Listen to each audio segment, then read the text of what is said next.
back to Swordcraft Story 2. Since I did my testing beforehand, I now know that settings are good. Oh wait, it's freaking C. Yeah. Okay. Ow, ow, ow, ow. That's loud in my own ears. Ow. Okay. When everything is, you can see my durability is probably less by like 1 because I ran into an unavoidable fight. No story. I just fucking was too stupid to run away from it. But what I did in the off time was I went fishing and got the fine fishing rod. No story happened at all. I just went there, went to fishing, ran right back here so we continue off on the same point. So yeah, I got the fine fishing rod. It just makes things much easier down the road where I will have to fish for shit.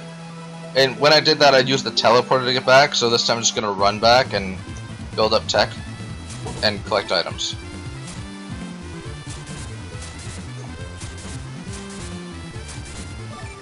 Good, I need more Zasso leaves. Also, I did test something that the item inside is generated upon destruction of the object.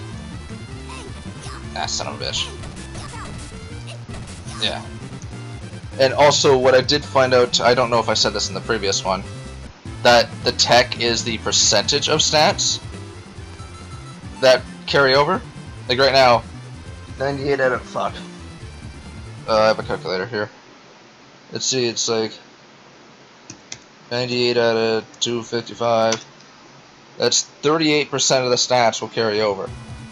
So like 38% of 13, 38% of 9, 38% of 0 is 0 no matter what, and then 38% of the total durability. So that's useful to know. Fuck. But fuck. Oh yeah. The thing is determined upon the mode of destruction, and I'll show you. Rote state 1, I'm going to probably say the state now. Flatstone. I'm going to, when I'm finished this, I'm going to go right back to having a flatstone. See, tough leather. Load it. Load it. Small worm. Now I just need to get my flatstone back. No. No. No. No. No. You know, fuck it, we'll go with nothing. But yeah. There's a flatstone. But yeah, it's generated at the moment of destruction, which is actually pretty neat. That means it's not like set items you get, so you can't just like go back and get like absolutely nothing. Which will be useful for farming later on. Because for fishing, I'm going to need to get the boss fish a lot. And in order to do that, I have to go to the caves, which I believe is day... Fuck, I don't know what day this is. Well, I'll know what day it is when I see where the boy is. If he's in front of the old lady, the cat lady's house, then it's day 1. If he's by the merchant, then it's day 2. Yeah. But whatever. The next day is I'm going to be going to that to the cave, and it's like a small % chance of getting it there, but there's a gourmet clam in the grass that's there. And if I want anything from fishing, I'll have to off stream, of course. I keep saying off camera. Off stream, of course. Like, oh, he's not here. So is he by Grandma's house? He's by Grandma's house. Okay, so this is day 1. Yeah, day 1. Day 1. Okay. So yeah, if I want to do anything for fishing, I'm gonna have to like do what I just did there with the constant save stating it over and over again. That way I get the gourmet clam and I can just catch the boss fish, which nets a 500 point just for him alone, and it ends when you get him, obviously. You can get other fish before him, and then him. I believe the highest was like 897 points. which isn't bad. Because later on you get to like one of the higher level, actually no, on the gourmet clams, if you throw it right, you can hook 3 fish before the boss, because the boss takes enough time to catch 2 fish, even on absolute perfection. Because you can throw the rod to where the power bar is just becoming white, and it'll land right on top of the leaf, and that'll still net you the rare stuff, like what you get for getting full power. But you just have to do really, really fast, because that's the thing about the fish. The faster you hit the button to reel it in, the better the fish. So it's like you gotta reel it in real fast 3 times, and then hit max every single time on the pullbacks to make sure you get 3 gold fish, and then throw it to get the boss. The same length, and then reel that guy in perfectly. Because normal fish take like 3 to 4, he takes 7, sometimes 8.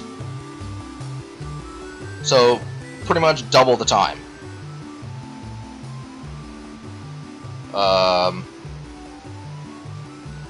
Okay.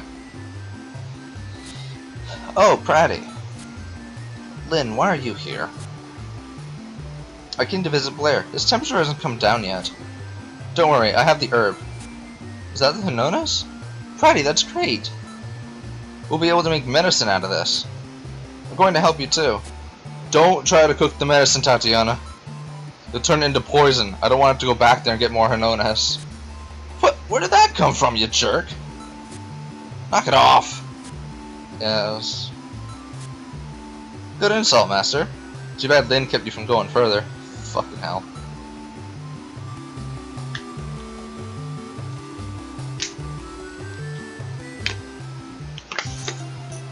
Ow, I squirted myself in the eyeball.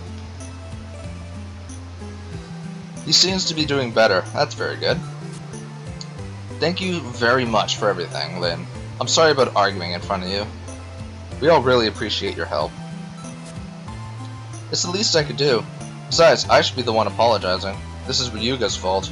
I'm responsible for him. Lynn. In any case, I'm glad that Dad's getting better. The Hinonas helped.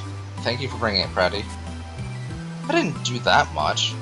Odin is the one who took it in the first place, took the first steps to go and find it. But you actually found the Hinonas, Pratty, and you beat the shit out of the giant frickin' monster that was guarding it. Is everyone gonna gloss over that one? Apparently they are. You did a great job. Well, I guess I am an awesome person. Don't get a big head, you doofus. Of course. A lot of my success is because of your hard work. Well, duh. You two seem to have become comfortable working together. You think so? Yeah, there's a good sense of give and take with you. I'm jealous. Huh? Of which one of us? I'm going home.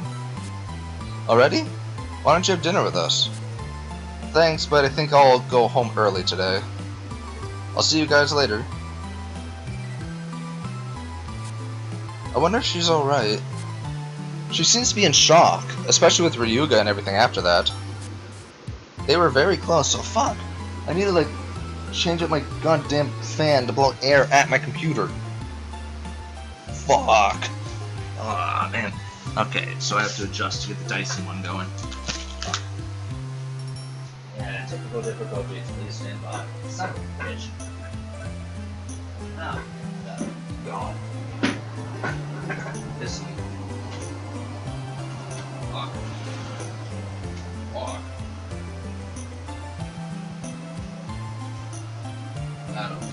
That should do it. Cool. Oh, we get back there. Ugh.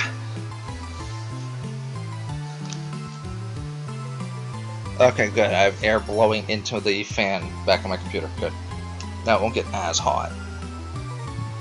They were very close, so. But Lynn shouldn't be sorry about Master Blair. It's my fault he got injured. Pratty, I don't have time to waste being sorry for myself. We need to find the Daemon Edge and see Ogura. Let's go get some sleep. We need to be in great shape for tomorrow. I'm going out. Huh? Why? I worked hard today. I need some mana. Oh, alright, go ahead. Bye! Where are you going? Oh, Dinah's already gone. On second thought, I could use a nice walk as well. Should I go to the cliff again? Or should I pray in the square like Tatiana? Okay, now, just like in the first game, and I believe this is a thing in Summon Night games as well. Well, the actual series Summon Night. This is the spin-off series made by the same people. Hence why it's called Summon Night Swordcraft Story 2. But anyway, like the last game, I get to pick between who I see every night. Everybody has different dialogue based on which night it is and who you choose. Da da da da da da. I'm just gonna keep picking Dinah because why not? Itch. Unless somebody here tells me otherwise, I'm gonna keep picking Dinah. I don't care. I believe on one of the nights you get, not from Dinah, from like one of the people. If you're like overly specific of who you talk to every night, you get a special item if you talk to this one person again, because you've talked to people on their specific nights. That it was either in this game, the first game, or the third game. Third game is not translated as far as I know. But it's like, I know that's a thing because I remember hearing it somewhere. That you get a really nice item if you talk to people on specific days and then go talk to this one NPC. But it's like, there's shit like that where you wouldn't know that. I don't know how people find that crap out unless they data mine. That would make sense. I mean, yeah. But in the first game, there was an old man. Was it a man? Yeah, it's an old man. I think that's actually the title that the game gives him, Old Man. Yeah. That on the first day, when you go to get when you go to the Craft Lord Assembly, if you talk to the old man on your way there, who's right next to the gate, is a little hard to see because he blends in, and you listen to him prattle on and on and on and on, like patience of a saint here, he'll give you 3 Mystic Stones, and those things are hard as shit to get in the game. You have to fight a super hard enemy to get them. I mean, it's easy when you know what to do, but they're still a pain in the ass because they deal a lot of damage. Even when you're highly over-leveled, they still deal a lot of damage, which is insane. But they are pretty hard to get, and you use a shit ton of them when you make elemental weapons. So, that's the secret there. You just get 3 free, which is enough to make your first weapon into an elemental. Which means you have an exponentially better chance at the arena. And when I mean first weapon, I mean your first real weapon, not the fucking dagger they always make you make. I mean, you could also do the whole ladle trick to get Mystic Stones if you have a lot of excess materials. Because you just make a flaming ladle, which costs 1 Mystic Stone, and I believe like 50 of all 4 materials. Then you just assemble it and you get 2 Mystic Stones back. Normally you get half of what you got, but the game bugs out because it's like, oh, well, half of 1 is 1.5. Like, I'm not joking. I know half of 1 is 0.5. The game literally has a bug where it thinks half of 1 is 1.5 and ups it to 2. It's weird, but people have data mined it to find out that that's what it's doing. So yeah, you get 2 for disassembling it. So you can do that and stack up on a whole bunch of them and just like make something you really want. To be honest though, why would you get rid of the molten ladle? Except when it's about to break. Well, you can't because it auto refills. Anyway, molten ladle's awesome. Going back to the game. Hey, Dinah. Oh, hey Dinah. What are you doing out here? I told you that I'd go get some mana. It's pretty great here. I can find mana anywhere, anytime. Oh, what are you doing here? Are you possibly stalking me? No, I'm just taking a walk, Dinah. Yeah, I'm just taking a walk. Dinah, you know that this place is...